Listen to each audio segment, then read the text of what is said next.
जी, अस्सलाम वालेकुम। वालेकुम सलाम सर।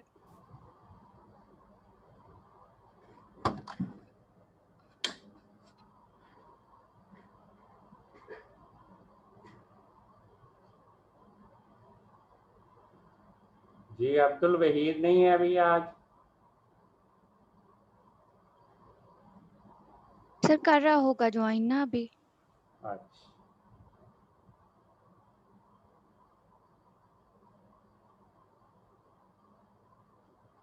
चलें हम शुरू करते हैं। कैसी आप लोगों की ईद ठीक रही है? जी सर। ठीक है। एसओपी का ख्याल कर रहे हैं आप लोग? Yes sir. ओके। पेपर कैसा सर हुआ? फैसलाबाद। सर मेरे 4 शायद गलत हो गए एमसीक्यूज। जी, आपके 4 में 6 गलत हैं। 6 गलत है। आपके 24 नंबर हैं, उसके 27 नंबर हैं। जी सर। सर वो बीएनएफ आना था उसमें कॉस्टली माइक्रोबियल प्रोसेस। कौन सा? Costly microbial process. नहीं, वो क्रोयन आना था। अच्छा वो मैंने क्रोजन ही वैसे लगाया था। हाँ जी, क्रोयन आना था उसमें। मैं उसकी करूँगा, आप रिलीज ना तो आपको पता चल जाएगा। जी सर। जी, चलें जी, फिर हम शुरू करते हैं। वो आ जाएगा तो 50% तो हमारी क्लास है ना, लिहाजा हम शुरू करते हैं। मैं स्क्रीन शेयर कर रहा हूँ। जी, आज हम डिस्कस करेंगे domestic waste and waste treatment. Domestic waste होते कौन कौन से हैं और उनकी ट्रीटमेंट कैसे करते हैं, ये आगे है। Okay. So this is our topic today, domestic waste and waste treatment. ठीक है, आपको स्क्रीन नजर आ रही है मेरी? जी sir. Okay. So what is domestic waste water? पहले हम इसकी बात करते हैं कि डोमेस्टिक वेस्ट वाटर होता क्या है। सो प्राइमरीली अगर देखा जाए तो it is a combination of two types of water, that is human faeces, urine and grey water. अब ग्रे वाटर क्या होता है?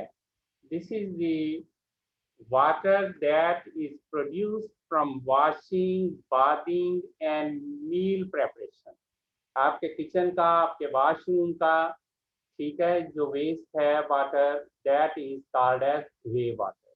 ठीक है। सो ये and the water from various industries and businesses, this is, you can say, the domestic waste water. ठीक है। तो इनको हम डोमेस्टिक वेस्ट वाटर कहते हैं। तो ग्रे वाटर मैं दोबारा बताता हूँ आपको कि ग्रे वाटर है जो आपके किचन का वेस्ट वाटर होता है ड्यूरिंग योर मील प्रेपरेशन जो बनता है, या जो आपके वॉशरूम का वेस्ट वाटर होता है, that is called as grey water. This and the water from various industries and businesses, that is the domestic waste water. Generally, it is estimated that people excrete 100 to 500 grams wet weight of feces and 1 to 1.3 liters of urine per person per day.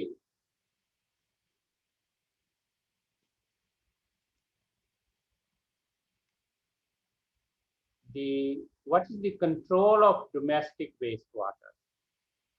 Actually, people became concerned about at about the middle of the 19th century, when waterborne diseases such as cholera were becoming common. So at the middle of the 19th century, people were scared about the spread of cholera because they thought it to be the waterborne disease. So considering the the damage is caused due to cholera and other waterborne diseases, people became scared about the domestic wastewater or the control of the domestic wastewater. This prompted the proper collection and disposal of waste away from populated areas.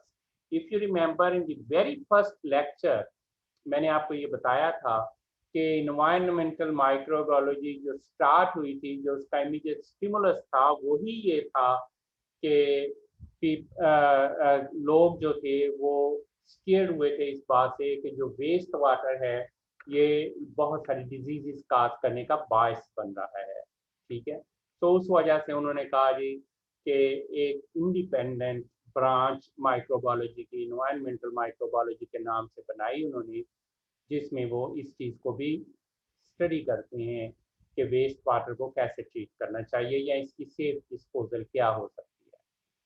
So scientists thought the need of proper collection and disposal of waste away from populated areas, कि उन्हें आबादी से दूर ले जाके dispose of किया जाए ताकि पॉपुलेशन को अफेक्ट ना हो उससे। Modern sewage treatment practices began at the turn of the 20th century.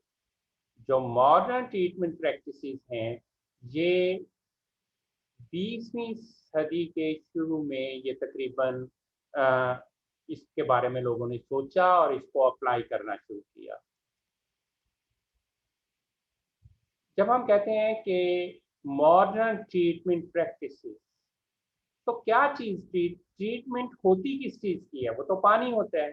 तो व्हाट टू ट्रीट फॉर, तो जो वेस्ट वाटर है सीवेज सिस्टम में हम किस चीज को ट्रीट करते हैं? What to treat for, this is actually the organic matter and pathogenic micro organisms, कि उस पानी में जो ऑर्गेनिक मैटर होता है और जो पैथोजेनिक माइक्रो ऑर्गेनिजम्स होते हैं उनके लिए इस पानी को ट्रीट करना पड़ता है। Processes were developed to treat the organic matter in domestic waste before disposal in natural bodies of water. ठीक है, तो साइंटिस्ट ने ऐसे प्रोसेसेस डेवलप किए कि पानी को natural bodies of water like reverse और कैनाल्स में रिलीज करने से पहले उसका जो ऑर्गेनिक मैटर है उसमें उसको ट्रीट कर लिया जाए। डोमेस्टिक वेस्ट वाटर में जो ऑर्गेनिक मैटर है उसको ट्रीट किया जाए ताकि वो ऑर्गेनिक मैटर ज़्यादा नेचुरल बॉडीज ऑफ वाटर में ना जाए।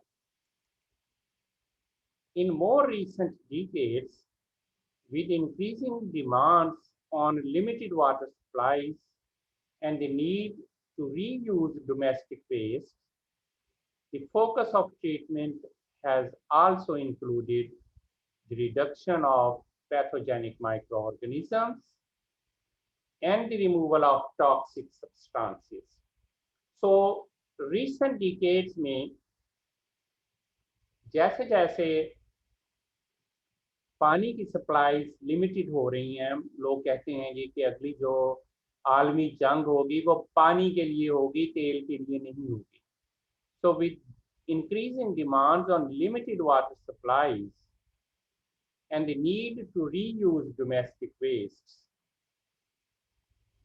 और इस चीज़ की भी ज़रूरत महसूस की जा रही है कि जो डोमेस्टिक वेस्ट हैं उनको रीयूज़ किया जाए। So the focus of the treatment has also included the reduction of pathogenic microorganisms. So उसके लिए फिर उन्होंने सोचा कि सिर्फ ऑर्गेनिक मैटर को ट्रीट कर देना ही काफ़ी नहीं है, बल्कि उस डोमेस्टिक वेस्ट में से, उस वाटर सप्लाई में से हमें पैथोजेनिक माइक्रो ऑर्गेनिजम्स को और toxic substances like heavy metals इनको भी रिमूव करना होगा।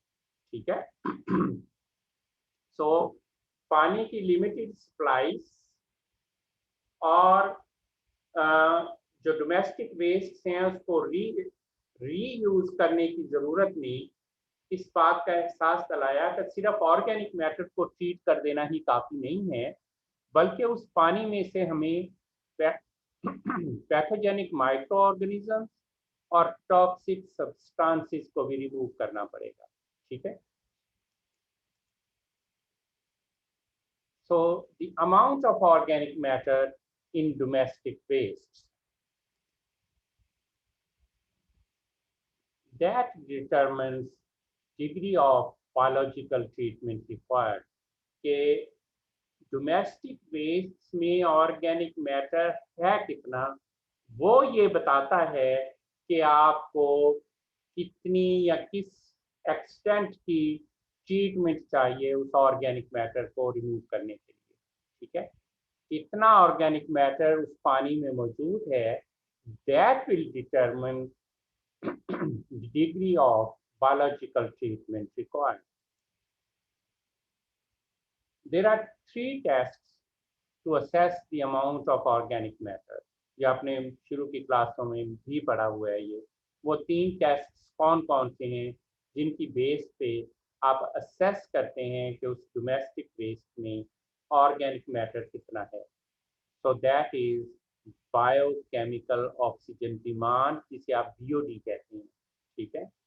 Biochemical oxygen demand, then is the chemical oxygen demand, जिसे आप COD भी कहते हैं, and finally the total organic carbon. तो ये 3 चीजें आप डिटरमिन करते हैं to know the amount of organic matter in the domestic waste. 3 test कौन से हैं?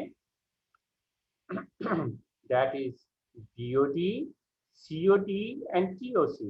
You know these days you have the commercial BOD meters and COD meters available, and you use those as the pH meter is used to determine the BOD or COD, and instruments are available to determine the total organic carbon also.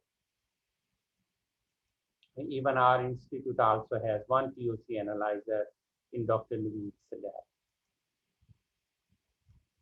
So what is, just to recall, otherwise आप लोगों ने ये even matric में पढ़ा हुआ है, what is biochemical oxygen demand or BOD? So it is the amount of dissolved oxygen consumed by microorganisms during the biochemical oxidation of organic and inorganic matter। Organic of course means carbonaceous BOD and inorganic means ammonia। ठीक है। So the organic and inorganic matter की oxidation के लिए कितनी oxygen use हुई है, कितनी oxygen consume हुई है, that is called as biochemical oxygen demand. and the amount of oxygen necessary to oxidize all of the organic carbon completely to carbon dioxide and water, that is called as chemical oxygen demand। ठीक है। The amount of oxygen necessary to oxidize all of the organic carbon completely to carbon dioxide and water is called as chemical oxygen demand। In general, 1 gram of carbohydrate or 1 gram of protein is approximately equivalent to 1 gram of COD। So in general, अगर 1 ग्राम carbohydrate का या 1 gram protein का जो है वो आपने oxidise करना हो, तो उसके लिए that is equivalent to 1 gram of COD, 1 gram of chemical oxygen demand. So BOD COD ratio is very important, and normally the ratio is approximately 0.5। When the ratio falls below 0.3, it means that the sample contains large amounts of organic compounds that are not easily biodegraded। ठीक है। तो अगर ratio BOD COD ratio normally 0.5 होती है, अगर ये ratio 0.3 से नीचे चली जाए तो इसका मतलब क्या होगा? देखें ना, BOD COD रेशो है, तो इसका मतलब ये होगा कि सैंपल में ऑर्गेनिक कंपाउंड्स की कंसंट्रेशन ज़्यादा है और वो इजीली बायोडिग्रेड नहीं हो पा रहे। ठीक है। टोटल ऑर्गेनिक कार्बन क्या होती है? TOC is determined by oxidation of the organic matter with heat and oxygen, followed by measurement of the carbon dioxide liberated with an infrared analyzer. ठीक है, जैसे मैंने आपको पहले कहा कि ये एक इंस्ट्रूमेंट है, नवीस साहब की लैब में मौजूद है ये। इसमें क्या होता है कि जो ऑर्गेनिक कार्बन होती है उसको हीट और ऑक्सीजन के साथ हीट किया जाता है, और उसके बाद जितनी कार्बन डाइऑक्साइड वहाँ से निकलती है उसको इंफ्रारेड एनालाइजर से मेजर कर लिया जाता है। And both TOC and COD, these represent the concentration of both biodegradable and non-biodegradable organics in water. So TOC और COD हमें बताती हैं कि बायोडिग्रेडेबल और नॉन डिग्रेडेबल ऑर्गेनिक्स कितने हैं पानी में। ठीक है, तो अगर आपके पास COD और TOC की वैल्यूज आ जाएं तो you can have an idea कि उसमें total Organics both biodegradable and non biodegradable कितने हैं पानी में। So the concentration of pathogenic microorganisms in domestic wastes. So pathogenic, ये तो हमने बात की ऑर्गेनिक मैटर की, तो दूसरी चीज जिससे ट्रीट करना पड़ता है वो है पैथोजन। सो पैथोजेनिक माइक्रो ऑर्गेनिजम्स की कंसंट्रेशन जो है, दिस इज ऑलमोस्ट ऑलवेज, ये जो पैथोजेंस हैं, these are almost always present in domestic waste water. This is because large number of pathogenic microorganisms may be excreted by infected individuals. So जो waste है, आपको हमने शुरू में बात की है कि इसमें इस वेस्ट वाटर में वॉशरूम का वेस्ट भी शामिल होता है। So this can have large number of pathogenic microorganisms which may have been excreted by the infected individuals. जैसे आपने देखा होगा आजकल क्या करते हैं, ये पोलियो का वायरस सीवरेज वाटर में से वो डिटेक्ट करते हैं। ठीक है, तो जिस शहर के सीवरेज वाटर में पोलियो वायरस को वो देख लेते हैं तो वो कहते हैं कि इसका मतलब यहाँ पे पॉपुलेशन में ये इशू है। ठीक है, तो for example the concentration of rotavirus may be as high as 10 raised to the power 10 virions per gram of stool or 10 raised to the power 12 in 100 gram of stool. So ये different concentration हैं stool में जो rota virus की मौजूद हो सकती हैं। ठीक है, the concentration of enteric pathogens in raw waste water varies.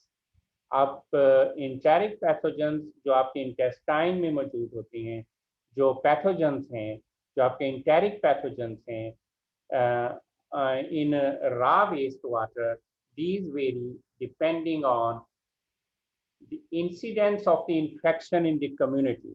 जहाँ का वो वेस्ट वाटर है, से एक कॉलोनी का वेस्ट वाटर है, तो उस कॉलोनी का सीवरेज वाटर जहाँ पे जा रहा है उस वाटर में कितनी कंसंट्रेशन होगी पैथोजेंस की, ये डिपेंड करेगी कि उस कम्युनिटी में जिस कॉलोनी का वो पानी है उस कॉलोनी में कितने लोगों में ये इन्फेक्शन है। ठीक है, then the socio economic status of the population.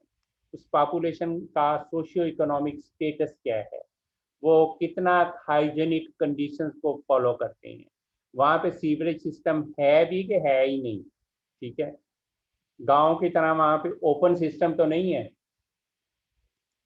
Then the time of year, साल का कौन सा टाइम है। एक वक्त होता है जिसमें इन्फेक्शन ज़्यादा हो रही होती हैं, मौसम ऐसा होता है, एक होता है जिसमें इन्फेक्शन इतनी ज़्यादा नहीं होती हैं। Then per capita water consumption, आप पर कैपिटा वाटर कितना कंज्यूम कर रहे हैं।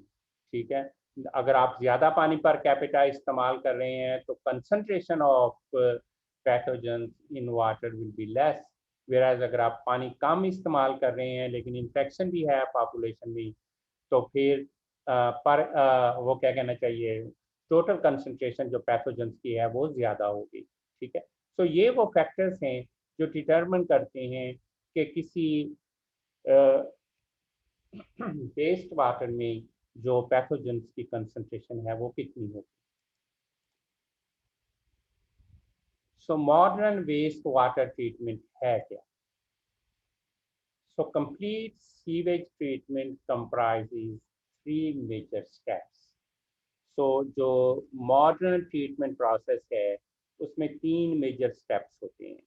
वो 3 मेजर स्टेप्स कौन से हैं? First is called as the primary treatment. It is a physical process that involves the separation of large debris followed by sedimentation. Primary treatment में क्या करते हैं कि जो बड़ा बड़ा डेब्रिस होता है, बड़ी बड़ी चीज़ें होती हैं, उनको निकाल वहाँ से सेपरेट कर लिया जाता है और उसको वहाँ पे बाद में वहाँ पे फिर सेडिमेंटेशन की जाती है कि जो अभी भी बड़े पार्टिकल्स हैं वो नीचे बैठ जाएं। Then comes the secondary treatment. It is a biological oxidation process that is carried out by microorganisms. So ये biological oxidation का process है जो microorganisms करते हैं। और third process is called as tertiary treatment. It is usually a physicochemical process that removes turbidity caused by the presence of nutrients such as nitrogen, dissolved organic matter, metals और pathogens. सो पानी का जो गदलापन होता है जो किस वजह से हो सकता है, उसमें न्यूट्रिएंट्स की वजह से हो सकता है, उसमें डिजॉल्व्ड ऑर्गेनिक मैटर की वजह से हो सकता है, या पैथोजेंस की वजह से हो सकता है। तो ये 3 मेजर ट्रीटमेंट के प्रोसेसेस हैं मॉडर्न सिस्टम में। Primary treatment, secondary treatment and tertiary treatment. इनको हम देखेंगे one by one. Primary treatment में क्या करते हैं? This is the first step in municipal sewage treatment. So sewage treatment में पहला स्टेप जो है वो प्राइमरी ट्रीटमेंट का होता है। It physically separates large solids from the waste stream. अगर शायद कभी आपको इत्तेफाक हुआ हो, ये चुकेरा में एक प्लांट है, अगर उसे आपको देखने का इत्तेफाक हुआ हो तो वहाँ पे आप देख सकते हैं कि एक स्पेशल, मैं यहाँ पे पिक्चर भी दिखाऊंगा, सिस्टम बना होता है जिससे फिजिकली जो लार्ज सॉलिड्स होते हैं वो वेस्ट स्ट्रीम्स में से रिमूव कर लिए जाते हैं। जैसे ये हमारी यूनिवर्सिटी के साथ साथ ये नरवाला रोड पे गंदा नाला जा रहा है ना, ये चुकेरे में जाता है। वहाँ पे जाके ये पानी जब गिरता है तो वहाँ पे उसके ऊपर एक किस्म के आप कहने बनी हुई है जाली सी, जो बड़े बड़े जो उसमें यहाँ पे तो इसमें ये प्लास्टिक की बोतल और जो इस किस्म के बड़े बड़े पार्टिकल्स होते हैं उनको वो सेपरेट कर देता है। ठीक है। Then microbial pathogens are not effectively removed in the primary process. Of course, इस जरिए से microbial pathogens effectively remove नहीं होते, अलबत्ता some removal of adsorbed pathogens occurs। अलबत्ता वो जो बड़े पार्टिकल्स आप रिमूव करते हैं वो पैथोजेंस जो उनके ऊपर एड्सॉर्ब होते हैं वो रिमूव हो जाते हैं। ठीक है। सेकेंडरी ट्रीटमेंट में क्या होता है? It consists of biological degradation. The होता क्या है कि the remaining suspended solids are decomposed. Primary treatment के बाद वही पानी आगे सेकेंडरी ट्रीटमेंट में जाता है। It consists of biological degradation. The remaining suspended solids are decomposed and the number of pathogens is reduced. ठीक है। In this stage, the effluent from primary treatment may be pumped into a trickling filter bed, an aeration tank, or a sewage lagoon. So पानी primary treatment के बाद वो एक trickling filter bed में, मैं अभी आपको दिखाऊंगा, या एक एयरेशन टैंक में, या एक सीवेज लैगून में चला जाता है। ठीक है। घड़े जो होते हैं। A disinfection step is generally included at the end of the treatment. और ट्रीटमेंट के एंड पे उसको एक डिसइंफेक्शन की ट्रीटमेंट दे दी जाती है। 4 constituents involved include trickling filters, ये सेकेंडरी ट्रीटमेंट की बात कर रहे हैं। Conventional activated sludge,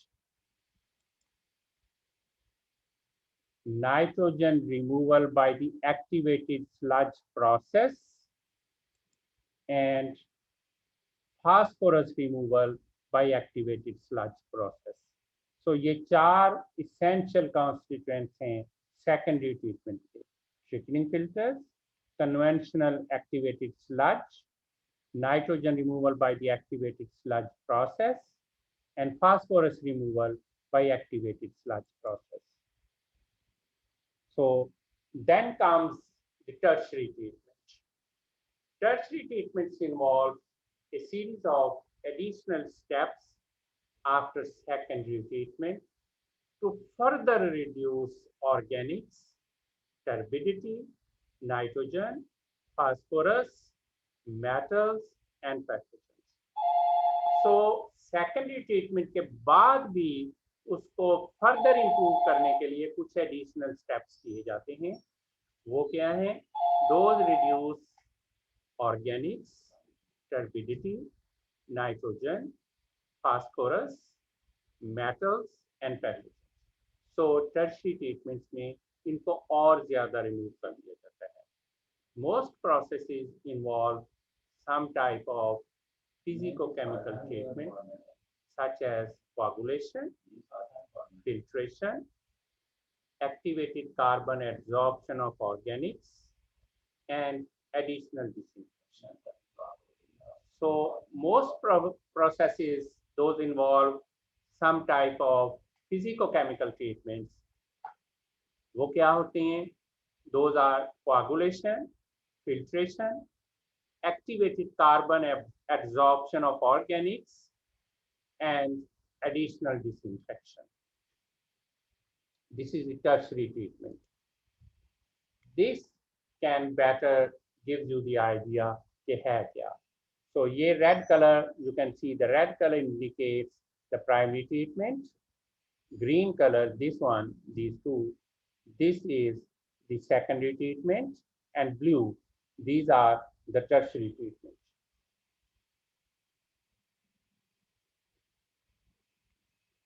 Okay, so you can see here, in primary treatment, what happens is the raw sewage from sewers. You can see this sort of एक जाली सी लगी हुई है जो बड़े बड़े पार्टिकल्स हैं, इनको यहाँ से रिमूव कर देती है। पानी इधर जाता है, जैसे मैंने आपको कहा, कभी अगर आपका छपेरे में जाने का इत्तेफाक हो तो वहाँ पे आप देख सकते हैं। Then is the grit chamber, उसकी फर्दर सेडिमेंटेशन हो रही है, वो नीचे बैठ रहे हैं। Then is again the settling tank है। ये सारा प्राइमरी ट्रीटमेंट का प्रोसेस है, ठीक है, कि वो नीचे बैठता जा रहा है ना, और वहाँ से पानी आगे जाता है फिर एयरेशन टैंक में। एयरेशन टैंक में उसकी एयरेशन की जाती है ताकि उसकी ऑक्सीडेशन हो सके, जो उसमें ऑर्गेनिक मैटर अभी भी है। यहाँ से अगेन ये सेटलिंग, पानी आगे जाता है और वहाँ पे फिर इसकी सेटलिंग होती है और वो नीचे बैठ जाता है। That is the settling tank, ठीक है। और ये जो नीचे इसके स्लज सी पड़ी हुई है, this is called as activated sludge, ठीक है। और यहाँ से इसको आगे जाता है ये टू दी मिक्स्ड सैंड और मिक्स्ड मीडिया फिल्टर। सैंड में या मिक्स्ड मीडिया फिल्टर में जाता है, जहाँ से ये फर्दर फिल्टर होता है, ठीक है। और इसको एनएरोबिक स्लज डाइजेस्टर में, जो नीचे वाली जो होती है, जिसे आप गारा सा कह लें, वो चला जाता है एनएरोबिक स्लज डाइजेस्टर में, ठीक है, जिसको आप लैंड एप्लीकेशन के लिए यूज कर सकते हैं, ठीक है। और जो सैंड में से गुजरने के बाद पानी आता है, उस पानी को आप डिसइंफेक्शन करने के बाद, ये डिसइंफेक्शन टैंक है, डिसइंफेक्शन करने के बाद आप ओपन वाटर में डाल सकते हैं, ठीक है, नेचुरल वाटर बॉडीज में डाल सकते हैं। So this is how the primary treatment, the secondary treatment and the tertiary treatment takes place, ठीक है। तो ये 3 स्टेप प्राइमरी ट्रीटमेंट हो गई, फिर ये सेकेंडरी ट्रीटमेंट हो गए 2 स्टेप्स, और ये टर्शियरी स्टेप हैं 2, ठीक है। So this is how the domestic waste water is treated. So this is, you can see the removal of large debris. ऐसे वो जो बड़े बड़े चीज़ें हैं वो ऐसे उसमें उससे रिमूव हो सकते हैं, large debris from sewage. Then this is removal of small debris by moving screen, बड़े बड़े वहां पे निकल जाते हैं और छोटे छोटे फिर उससे अगले स्टेप में वहां से रिमूव होते हैं. And this is a trickling filter bed. Here rocks provide a matrix supporting the growth of a microbial biofilm that actively degrades the organic material in the wastewater under aerobic conditions. ठीक है, ये इसे trickling filter bed कहते हैं. इसमें biofilm होती है, micro organisms होते हैं जो माइक्रोबियल बायोफिल्म ऑर्गेनिक मटेरियल को डिग्रेड करती है. ठीक है, अंडर एरोबिक कंडीशंस. और here three clarifiers foreground blue, these ones, ये these three clarifiers foreground blue where suspended organic solids settle out as primary sludge. Also see the two anaerobic digesters in the background white, these ones. ठीक है, these are the anaerobic digesters. ठीक है, वो पिछली picture जो diagram थी वो तो स्कीमेटिक डायग्राम थी ना, जिसमें हमने, और ये एक्चुअल डायग्राम है एक सीवेज वाटर ट्रीटमेंट की प्रोसेस की. सो this is secondary treatment and aeration बेसन. ठीक है, सेकेंडरी ट्रीटमेंट है जिसमें एरेशन की जाती है उसकी. देन जो स्लज होती है, how to treat that sludge, उस स्लज को कैसे ट्रीट किया जाता है फिर. So the sludge or biosolids resulting from the various stages of sewage processing also require treatment. उसकी भी ट्रीटमेंट की जरूरत होती है. वो जो नीचे बैठ जाती है, जो गारा सा नीचे बैठ जाता है, उसकी भी ट्रीटमेंट की जरूरत होती है. In this case, to stabilize their organic matter and reduce their water content. इस केस में वो क्यों किया जाता है, ताकि उसमें जो ऑर्गेनिक मैटर कंटेंट है उसको स्टेबलाइज कर लिया जाए और उसमें वाटर कंटेंट कम कर दिया जाए ताकि उसको किसी यूजफुल पर्पस में इस्तेमाल किया जा सके. So treating the organic matter prevents the formation of odours, उसमें से स्मेल खत्म हो जाती है, and decreases the number of pathogens such as enteric parasites and viruses which are often concentrated in the sludge. ठीक है, तो अगर आप उसको नहीं करेंगे ट्रीट, यहाँ पे स्लज को प्रोसेस नहीं करेंगे, तो उसमें नॉर्मली इंटेरिक पैरासाइट्स और वायरसेस की कंसंट्रेशन ज़्यादा हो गई होती है. और वाटर कंटेंट क्यों रिड्यूस करना होता है आपने, it reduces the weight of the sludge, उसका वेट कम कर देता है, तो आपके लिए उसकी ट्रांसपोर्टेशन इजी हो जाती है, making it more economical to transport it to its final disposal site. तो स्लज ट्रीटमेंट प्रोसेसेस कौन कौन से हैं, वो हैं जी, that may be thickening, water removal और volume reduction. Then that may be digestion, which is pathogen destruction, odor control, gas production, stabilization of organic matter. Then followed by conditioning, where improved dewatering or thickening rate and improved compactability and stabilization. Then is the dewatering, pathogen destruction, odor control, gas production, stabilization of organic matter, and incineration and wet oxidation, volume and weight reduction, and reduction of fuel requirement for incineration and drying. So ये इसकी benefit होती है. So these are the sludge treatment processes, and finally after this is finally disposed of either ocean dumping or in the landfill or used for land application or incineration.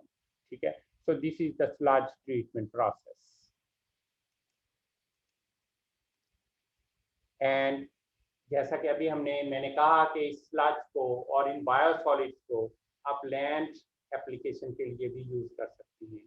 तो how these can be use for land application, यहाँ से हम next time discuss करेंगे, क्योंकि आज का हमारा time खत्म हो गया है। तो फ्राइडे को इंशाल्लाह 9 बजे हमारी क्लास शुरू होगी। अगर टाइम चेंज ना हुआ तो, अगर चेंज हो गया तो मैं आपको बता दूंगा, अदरवाइज 9 बजे हम यहाँ से कंटिन्यू करेंगे, ठीक है। तो आई वुड सजेस्ट यू कि आप इसको जस्ट एक स्टोरी के तौर पे इंटरेस्ट लेके अपनी बुक में से पढ़ लें।